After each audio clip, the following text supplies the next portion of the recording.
Hello everyone, welcome to upskill with Anas. इस video में मैं आपके लिए माई की एक नई क्वेरी लेकर आया हूँ जो काफ़ी दफ़ा पूछी जाती है और जो थोड़ी सी कॉम्प्लेक्स लगती है लोगों को, क्योंकि काम एक ही टेबल पर हो रहा है और उन्हें लगता है कि ऐसी क्वेरीज को सॉल्व करने के लिए हमें दो टेबल्स चाहिए, जबकि ऐसा नहीं है।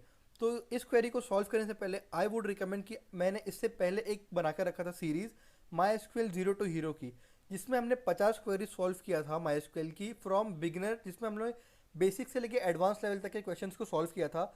अगर आपने वो सीरीज़ नहीं देखा है तो प्लीज़ आप पहले जाकर वो सीरीज़ देखें ताकि आपको समझ में आए कि क्वेरी एग्जैक्टली काम कैसे करती है और क्विज क्वेरी को किस तरह से अप्रोच करना है। और साथ ही साथ वीडियो को स्टार्ट करने से पहले आई वुड रिक्वेस्ट कि अगर आपको वीडियो अच्छा लगे, अगर आप चैनल पर नए हो तो प्लीज़ वीडियो को लाइक करना, उसको शेयर करना, उसके ऊपर कमेंट करना और चैनल को सब्सक्राइब करना। स्टार्ट करते हैं क्वेरी के साथ। तो बेसिकली क्वेरी किस तरह की है? क्वेरी ये है कि query to fetch all the employees who are also manager. मतलब हमारे पास एक टेबल होगा, इस तरह का हमारे पास एक टेबल होगा जिसमें से हमें उन सभी एम्प्लॉयज़ का नेम चाहिए आउटपुट में जो मैनेजर भी है। बेसिकली होता क्या है, ऐसी क्वेरी सॉल्व करने के लिए मोस्टली हमें दो टेबल दिया होता है।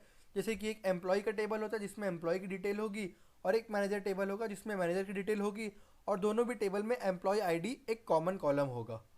ओके। तो उस कॉमन कॉलम के बेस के ऊपर जो भी मैचिंग एम्प्लॉय आईडी होगी, तो उसका मीनिंग ये है कि वो एम्प्लॉय मैनेजर भी है। तो हमें उस तरह का डेटा, वो वाला डेटा हमें आउटपुट में चाहिए होता है। लेकिन इस क्वेरी में हमारे पास सिर्फ एक ही टेबल है और हमें पूरी क्वेरी को उसी टेबल के ऊपर ही एग्जीक्यूट करना है। तो बेसिकली हमें क्या करना है, उन एम्प्लॉयज़ का नेम चाहिए जो मैनेजर भी है। तो बेसिकली हमें कैसे मालूम पड़ेगा कि एम्प्लॉय मैनेजर भी है? एम्प्लॉय आईडी से।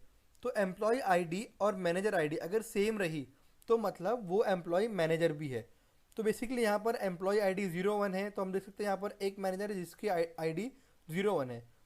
बेसिकली ये भी एम्प्लॉय आईडी ही है, लेकिन हमने यहाँ पर स्पेसिफिकली मैनेजर्स को, हमने मैनेजर्स की एम्प्लॉय आईडी को यहाँ पर मेंशन करके रखा हुआ है। ओके।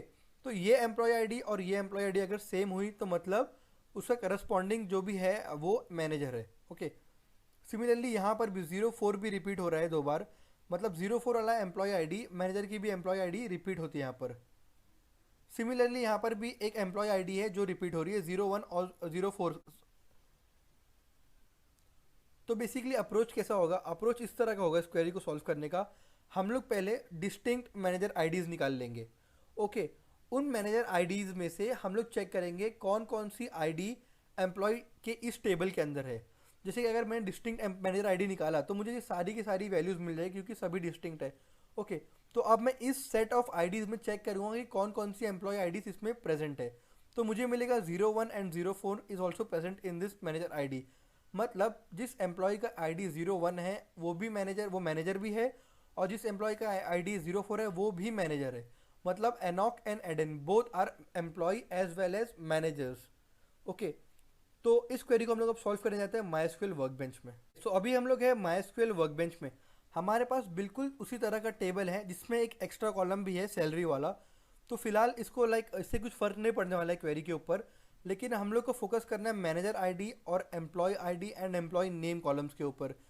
तो अभी हम लोग बेसिकली क्या करने वाले हैं, इस क्वेरी के लिए हम लोग एक सोल्यूशन लिखने वाले हैं।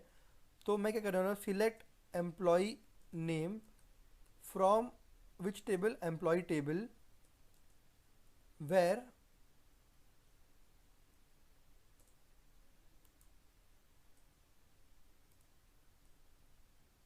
Where employee ID in. अब बेसिकली ना मुझे चाहिए एक set of employee manager IDs जिसके अंदर से मैं ढूंढ सकता हूँ कि कौन कौन सी manager IDs, employee IDs manager ID के सेट में प्रेजेंट है। तो मैं उसके लिए क्वेरी लिखता हूँ, सिलेक्ट डिस्टिंक्ट। डिस्टिंक्ट इसलिए क्योंकि कुछ भी रिपीट ना हो, डुप्लीकेट रिकॉर्ड नहीं चाहिए, वरना कोई भी डेटा रिशफल मतलब रिपीट हो जाएगा आउटपुट में। Manager ID from EMP. Okay. तो बेसिकली क्वेरी काम कैसे करेगी, सबसे पहले तो ये वाला पार्ट एग्जीक्यूट होगा क्योंकि ये इनर क्वेरी है। तो इससे होगा क्या, बेसिकली जो इनर मैनेजर की डिस्टिंक्ट क्वेरी है, जैसे 9 यहाँ पर दो बार रिपीट हो रहा है, तो जो आउटपुट में इसका आउटपुट आएगा वो क्या आएगा, 11, 4, 9 और 1। ये वाला 9 जो कि दो बार रिपीट हो रहा है तो इसको ये इग्नोर कर देगा, इसको आउटपुट में नहीं लेगा। वो आउटपुट में आएगा 11, 4, 9 और 1। अब फिर इसका एम्प्लॉय का एक सेट आ जाएगा जिसके अंदर 11, 4, 9, 1 का एक सेट आ जाएगा। इन इन के बाद ना ये जो इन का फंक्शन है वो इस सेट के ऊपर काम करेगा। अब वो चेक करेगा कि कौन कौन सी जो आईडीज़ है वैल्यूज़ है वो सेम है एज एम्प्लॉय आईडी। तो उसे मालूम पड़ेगा कि भाई वन भी एक है एम्प्लॉय आईडी के अंदर और फोर भी एक वैल्यू है जो एम्प्लॉय आईडी के अंदर भी है।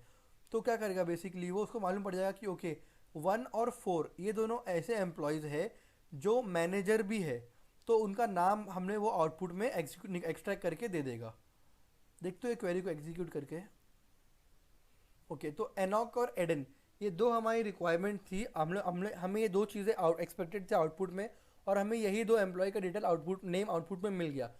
तो आई होप आपको क्वेरी समझी होगी। अगर समझी तो प्लीज़ उसको वीडियो को लाइक करें, वीडियो पे कमेंट करें, वीडियो को शेयर करें और चैनल को सब्सक्राइब करें। Thank you so much.